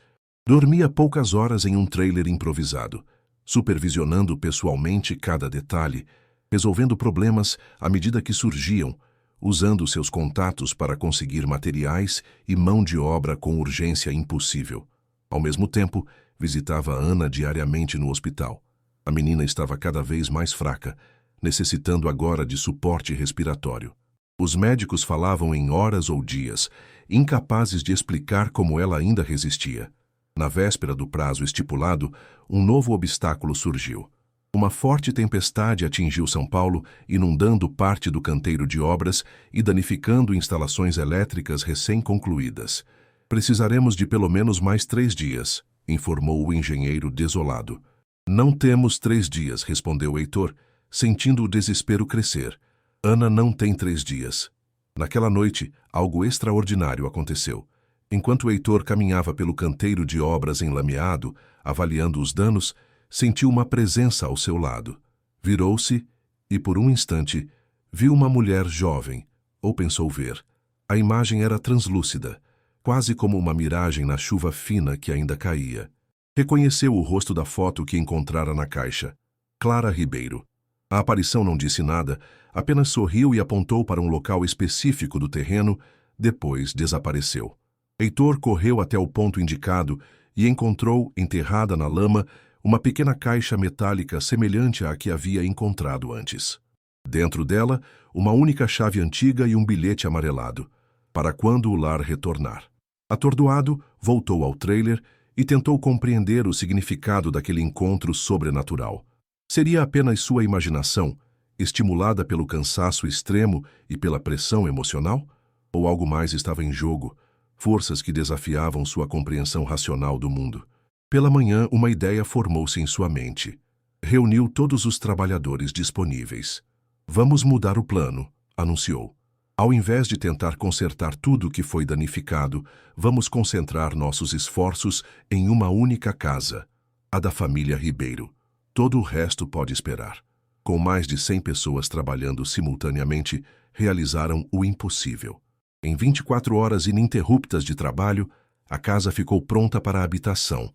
Simples, mas funcional e segura. A mobília básica foi instalada, água e luz conectadas e testadas. Heitor ligou para Teresa. A casa está pronta. Vocês podem se mudar hoje mesmo. Hoje?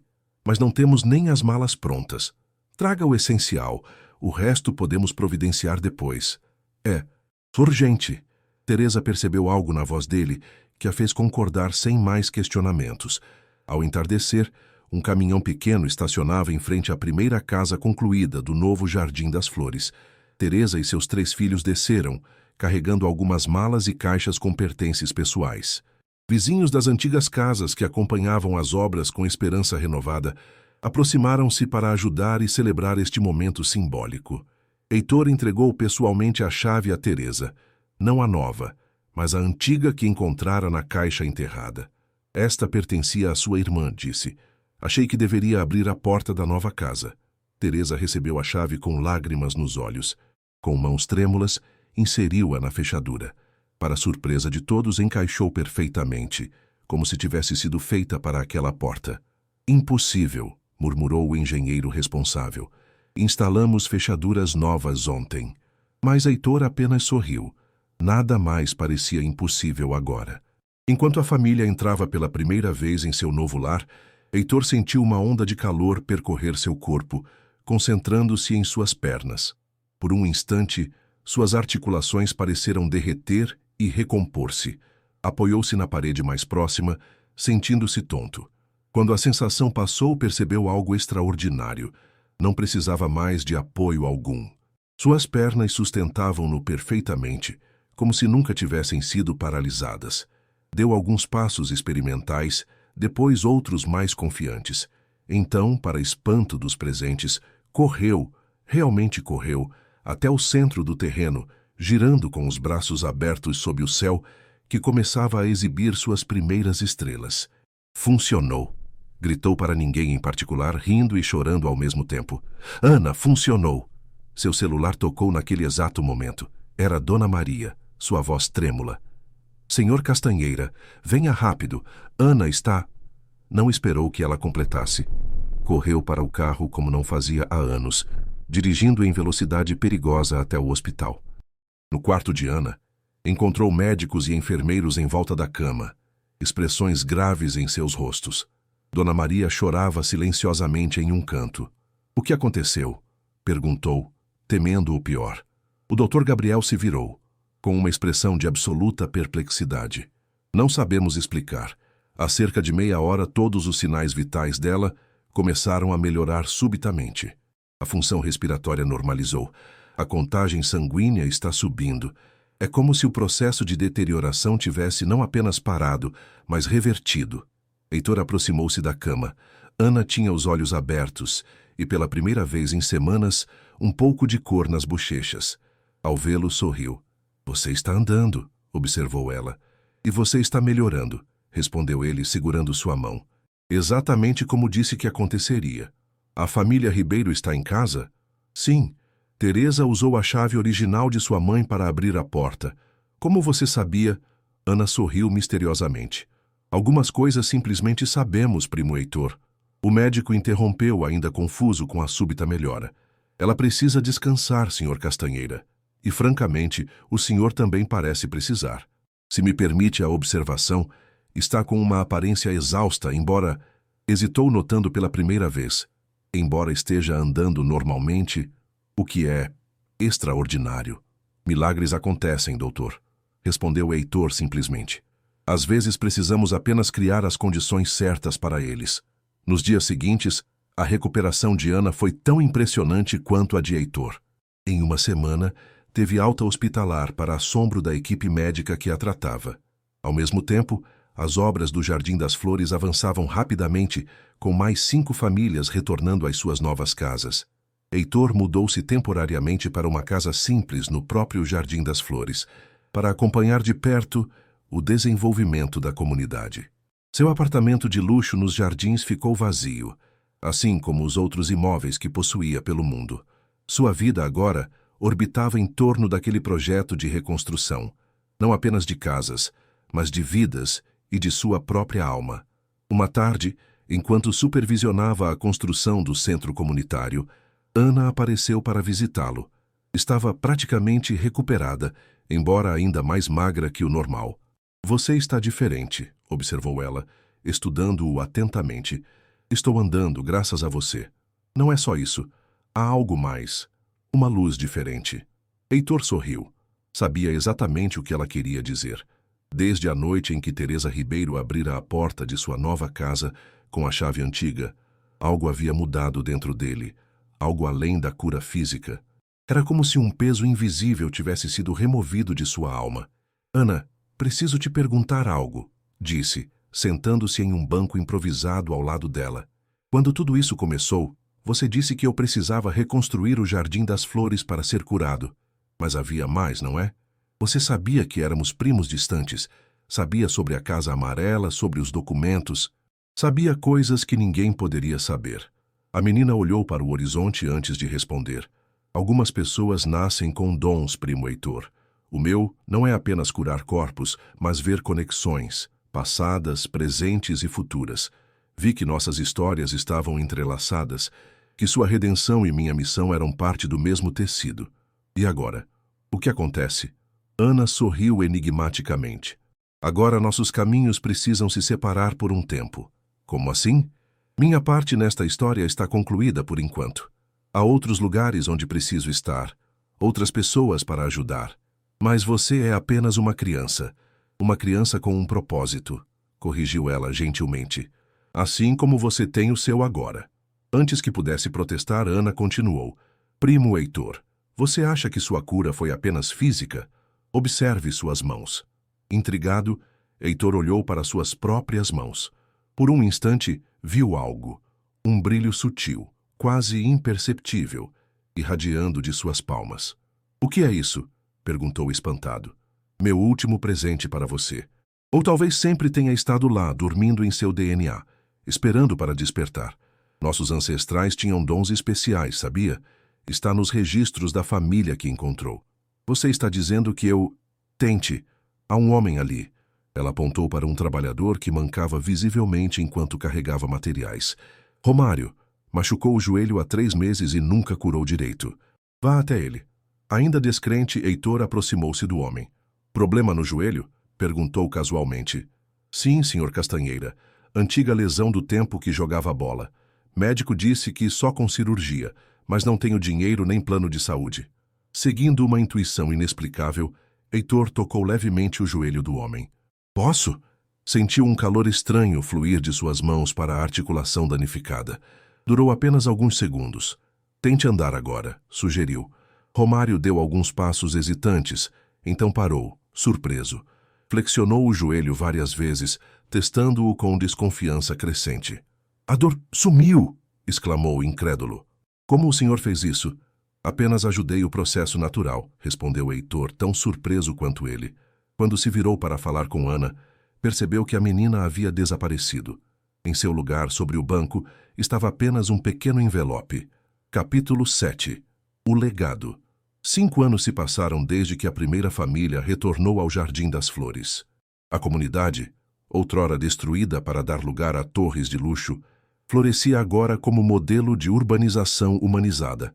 As casas, construídas com qualidade superior às originais, mas preservando a essência e a identidade local, abrigavam não apenas as famílias que haviam sido removidas, mas também seus parentes que viviam em condições precárias em outras áreas da cidade. O centro comunitário tornara-se o coração pulsante do bairro, oferecendo desde cursos profissionalizantes até atividades culturais.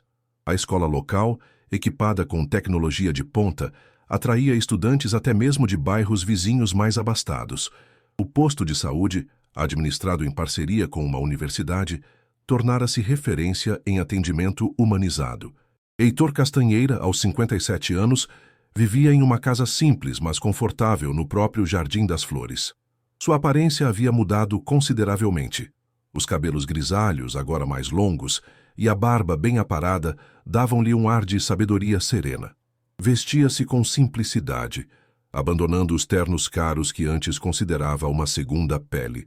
Do império bilionário que construíra, mantinha apenas o suficiente para financiar o Instituto Jardim das Flores, que expandira seu trabalho para outras comunidades vulneráveis pelo Brasil. A Castanheira Incorporações, agora administrada pela fundação que criara, continuava no mercado, mas com uma filosofia radicalmente diferente. focada em habitação acessível e desenvolvimento urbano sustentável. Naquela manhã de domingo, Heitor caminhava tranquilamente pela praça central do bairro, cumprimentando moradores que já o tratavam como parte da comunidade, não mais como o milionário excêntrico que decidira mudar de vida. Crianças corriam ao seu redor, chamando-o carinhosamente de seu Heitor. Teresa Ribeiro, agora coordenadora do centro comunitário, aproximou-se com um sorriso. Bom dia, Heitor. Pronto para a celebração de hoje? Bom dia, Teresa. Sim, tudo preparado. 5 anos do novo Jardim das Flores merece uma festa à altura. O evento, que celebraria o 5º aniversário da reconstrução da comunidade, prometia ser especial. Autoridades, imprensa e representantes de outras comunidades onde o Instituto atuava estariam presentes. Mas para Heitor, o verdadeiro significado da data ia muito além de reconhecimento público ou celebração. Enquanto ajudava a organizar os últimos detalhes da festa, seus pensamentos voltaram-se para Ana, ou Amanda, como havia descoberto ser seu verdadeiro nome. A menina desaparecera no mesmo dia em que Heitor descobrira seu próprio dom de cura, deixando apenas uma carta enigmática. Primo Heitor, quando ler isto, já terei partido. Minha missão com você está completa, mas o trabalho apenas começou. O dom que despertei em você não é para sua glória, mas para continuar o que iniciei. Use-o com sabedoria. Nos veremos novamente quando o momento for apropriado. Até lá, lembre-se, cada vida que você tocar cria ondas que se espalham por gerações. Escolha causar ondas de cura, não de destruição. Com amor, Amanda, Ana. Nos 5 anos que se seguiram, Heitor procurou discretamente por pistas sobre o paradeiro da menina.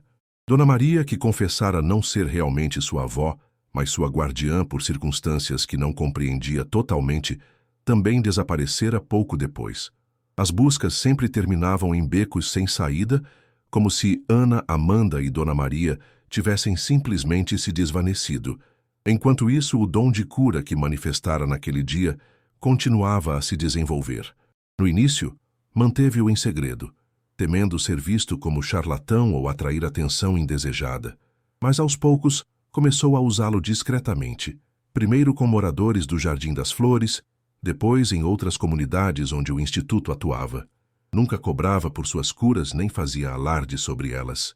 Para o mundo exterior, os casos extraordinários de recuperação associados à sua presença eram atribuídos a coincidências, placebo ou exageros. Apenas um círculo restrito de pessoas sabia a verdade, e estas guardavam o segredo com zelo, protegendo não apenas Heitor, mas o dom que beneficiava tantos. Um desses confidentes era o doutor Alexandre Mendes, que testemunhara tanto sua própria recuperação milagrosa quanto várias outras curas inexplicáveis. O médico, inicialmente cético, tornara-se não apenas um amigo próximo, mas um aliado que ajudava a selecionar casos onde a medicina convencional não oferecia mais esperança. Pensando nela novamente, perguntou Teresa, interrompendo suas reflexões. Heitor sorriu. Teresa era uma das poucas pessoas que conheciam toda a história. Sua conexão familiar com Ana, Amanda, o dom compartilhado entre eles, a transformação que mudara não apenas sua vida, mas seu ser mais profundo. Sempre penso nela em dias como hoje, admitiu. Tudo isso existe por causa dela. Ela voltará quando for o momento certo, disse Teresa com convicção serena. Assim como você voltou para nós quando precisávamos. A celebração começou ao meio-dia. Centenas de pessoas reuniram-se na praça central, onde um palco havia sido montado.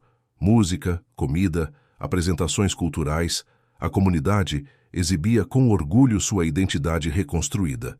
Wellington, que surpreendentemente permanecera ao lado de Heitor, mesmo após a dissolução do Império Castanheira, coordenava os aspectos logísticos do evento. Transformara-se de um executivo focado exclusivamente em lucros para um administrador comprometido com impacto social, embora ainda mantivesse seu pragmatismo característico. Temos representantes de pelo menos 12 comunidades diferentes aqui hoje, informou a Heitor. O modelo do Jardim das Flores está inspirando projetos similares pelo país inteiro. Heitor assentiu, satisfeito.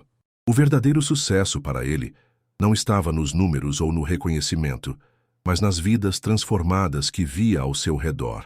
Crianças que cresciam com dignidade, idosos que recuperavam a esperança, famílias que construíam futuros antes impensáveis.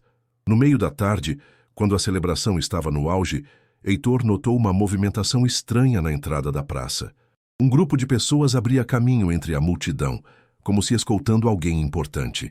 No centro do grupo, uma jovem mulher de aproximadamente 17 anos caminhava com postura serena. O coração de Heitor acelerou ao reconhecê-la, mesmo após 5 anos. Os cabelos cacheados estavam mais longos. O rosto perdera as feições infantis, mas os olhos, aqueles olhos profundos e sábios, eram inconfundíveis. Ana Amanda. Ela caminhou diretamente até ele, como se soubesse exatamente onde encontrá-lo entre centenas de pessoas. Ao seu redor, aqueles que a conheciam da época anterior olhavam com espanto, sussurrando entre si. "Olá, primo Heitor", disse ela com um sorriso, sua voz mais madura, mas mantendo aquela qualidade especial que sempre tivera, como se conhecesse segredos que outros apenas intuíam. "Ana", respondeu ele, mal conseguindo conter a emoção. "Você voltou. Disse que voltaria quando fosse o momento apropriado." Teresa aproximou-se, abraçando a sobrinha com lágrimas nos olhos. "Amanda, você cresceu tanto!" Por alguns minutos houve uma pequena reunião familiar improvisada, com os primos de Ana, agora jovens adultos, juntando-se às boas-vindas. Heitor observava, maravilhado com o momento que tantas vezes imaginara. Quando finalmente conseguiram um momento a sós, sentados em um banco afastado da multidão, Heitor tinha 1000 perguntas, mas não sabia por onde começar. "Onde esteve todos esses anos?" perguntou finalmente. "Em muitos lugares", respondeu ela vagamente. "Outros jardins das flores pelo mundo, com outros nomes, outras histórias, mas a mesma essência. Lugares onde o equilíbrio precisava ser restaurado." "Sozinha? Você era apenas uma criança." Ana sorriu. "Nunca estive realmente sozinha. Dona Maria me acompanhou no início, depois outros guardiões. E sempre houve orientação. Havia algo no modo como ela disse a última palavra que fez Heitor pensar na aparição de Clara Ribeiro, que testemunhara naquela noite chuvosa, anos atrás. E seu dom? Continuou curando pessoas? Sim, mas de forma diferente da sua. Você cura corpos. Eu curo conexões quebradas, entre pessoas, comunidades, até mesmo entre o passado e o presente." Ela fez uma pausa. "Vejo que você desenvolveu bem o seu dom. Tento usá-lo com sabedoria, como me aconselhou, sem chamar atenção, apenas onde é realmente necessário. É assim que deve ser", aprovou ela. "Mas agora precisamos expandir." "Expandir?" "O mundo está mudando rapidamente, primo Heitor. Crises climáticas, deslocamentos populacionais, recursos escasseando. O modelo que construímos aqui, comunidades regenerativas baseadas em cooperação e cuidado mútuo, será mais necessário do que nunca." Heitor estudou-a com admiração. A sabedoria que demonstrara como criança havia amadurecido junto com ela, tornando-se algo ainda mais profundo e visionário. "O que está propondo exatamente?" "O Instituto Jardim das Flores precisa se tornar um movimento global, não apenas reconstruindo comunidades, mas reinventando como vivemos juntos neste planeta." Seus olhos brilhavam com intensidade. "E precisaremos de mais pessoas com dons como os nossos. Existem outros? Mais do que imagina. Pessoas com capacidades extraordinárias, a maioria adormecidas ou reprimidas pela descrença. Precisamos encontrá-las, despertá-las, treiná-las." A proposição era tão grandiosa que Heitor precisou de alguns momentos para processá-la. Quando falou novamente, sua voz carregava uma mistura de esperança e hesitação. "Ana Amanda, o que você está descrevendo é revolucionário. Mudaria fundamentalmente como a sociedade funciona." "Exatamente", confirmou ela com simplicidade. "É o próximo passo natural da jornada que começamos aqui." Antes que pudessem continuar a conversa, foram interrompidos por Wellington, que parecia agitado. "Heitor, desculpe interromper, mas há uma emergência. Uma menina sofreu um acidente grave durante a festa. Caiu do telhado onde estava assistindo às apresentações. Está em estado crítico." Heitor levantou-se imediatamente. "Onde ela está?" "No posto de saúde. Os médicos estão tentando estabilizá-la, mas... Wellington hesitou, olhando rapidamente para Ana antes de continuar. Dizem que a situação é muito grave. Possível trauma craniano. Sem dizer palavra, Heitor começou a se mover na direção do posto de saúde. Ana o acompanhou silenciosamente. No caminho, pessoas abordavam-nos com olhares ansiosos. Aparentemente, a notícia do acidente já se espalhara, criando uma onda de preocupação que ameaçava transformar a celebração em tragédia. No pequeno posto médico, encontraram uma cena de desespero controlado. A menina, de aproximadamente 8 anos, estava inconsciente sobre uma maca, enquanto médicos e enfermeiros trabalhavam freneticamente. Seus pais aguardavam do lado de fora da sala de emergência, o terror estampado em seus rostos. O Dr. Marcos, responsável pelo posto, reconheceu Heitor e aproximou-se. A situação é grave, informou em voz baixa. Hemorragia intracraniana, múltiplas fraturas. Estamos tentando estabilizá-la para a transferência, mas, sinceramente, sua voz falhou. Heitor olhou para Ana, que assentiu imperceptivelmente. Dr. Marcos, preciso de um momento com ela. A sós. O médico hesitou. Em circunstâncias normais, jamais permitiria tal pedido. Mas conhecia Heitor há anos, testemunhara situações inexplicáveis em sua presença. 2 minutos, concedeu finalmente. Nem um segundo a mais. Quando a equipe médica se afastou temporariamente, Heitor aproximou-se da menina, com Ana ao seu lado. Sem trocar palavras, cada um posicionou uma mão sobre a criança.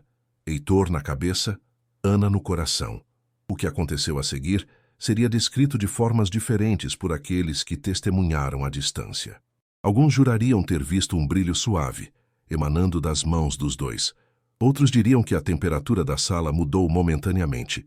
Alguns simplesmente sentiriam uma onda de paz inexplicável, como se algo profundamente certo estivesse acontecendo no universo. Segundos depois, os monitores conectados à menina começaram a registrar mudanças. Batimentos cardíacos normalizando, pressão intracraniana diminuindo, sinais vitais estabilizando. E então, como um milagre que desafiava qualquer explicação médica, a criança abriu os olhos. "Mamãe!" chamou com voz fraca, mas perfeitamente lúcida. O Dr. Marcos, que observava de longe, aproximou-se correndo, incrédulo. Após um exame rápido, olhou para Heitor e Ana com uma mistura de assombro e reverência. "Isso é impossível", murmurou. "O trauma craniano simplesmente desapareceu. As fraturas estão se regenerando diante dos nossos olhos." Os pais da menina foram chamados, e a cena que se seguiu, o abraço desesperado, as lágrimas de alívio, a gratidão transbordante, tocou a todos os presentes de maneira profunda. Discretamente, Heitor e Ana afastaram-se, deixando a família em seu momento de reunião milagrosa. Saíram do posto de saúde pelos fundos, evitando perguntas ou atenção.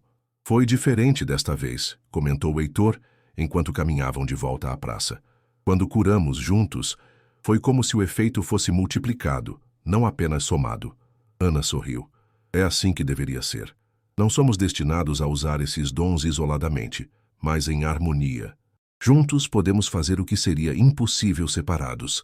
De volta à celebração, que continuava alheia ao pequeno milagre ocorrido no posto de saúde, Heitor percebeu que sua vida estava prestes a mudar novamente, tão profundamente quanto quando conhecera Ana pela primeira vez anos atrás.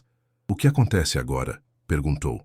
"Amanhã partiremos para encontrar outros como nós", respondeu ela com simplicidade. "Há uma comunidade no Nordeste onde 3 pessoas manifestaram dons semelhantes após um desastre ambiental. Depois visitaremos o Sul, onde uma jovem indígena está curando sua aldeia de doenças que médicos não conseguem explicar." "Está construindo um exército de curandeiros?" perguntou Heitor, meio brincando, meio sério. Ana olhou para ele com aquela intensidade característica que parecia enxergar através de camadas do tempo. "Estou construindo uma rede de cura. Uma teia de pessoas que entendem que estamos todos conectados, uns aos outros, à Terra, ao passado e ao futuro. Pessoas que compreendem que curar um indivíduo significa pouco se não curarmos também as comunidades, os sistemas, as relações que sustentam a vida." Heitor assentiu, compreendendo finalmente a magnitude do que estava em jogo. O Jardim das Flores havia sido apenas o início. um microcosmo do que poderia ser replicado em escala muito maior. Estou pronto, disse simplesmente. Naquela noite, quando a celebração terminou e as estrelas brilhavam sobre o Jardim das Flores renovado, Heitor sentou-se em sua varanda, contemplando o caminho extraordinário que sua vida havia tomado.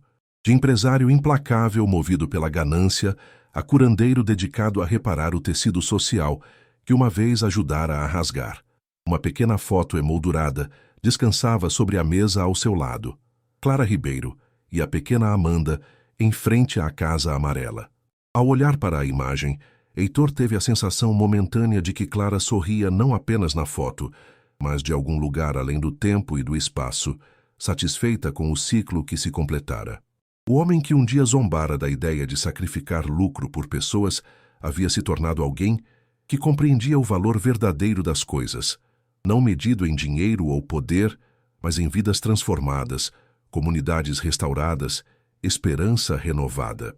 E descobrira no processo que sua maior riqueza não estava nos bilhões que acumulara, mas no dom que sempre existira dentro dele, esperando o momento certo para despertar. O dom de curar não apenas corpos, mas corações, comunidades e talvez um dia o mundo. Enquanto a brisa noturna balançava suavemente as árvores do novo Jardim das Flores, Heitor Castanheira fechou os olhos, sentindo a conexão invisível que o ligava a Ana, Amanda, a Clara, a Teresa, a cada pessoa que havia tocado e sido tocada nesta jornada extraordinária. Uma teia de cura que se estendia pelo tempo e pelo espaço, criando ondas que continuariam a se espalhar muito além de sua própria existência. E soube, com certeza profunda, que isso, não os arranha-céus que construíra ou as fortunas que acumulara, era seu verdadeiro legado.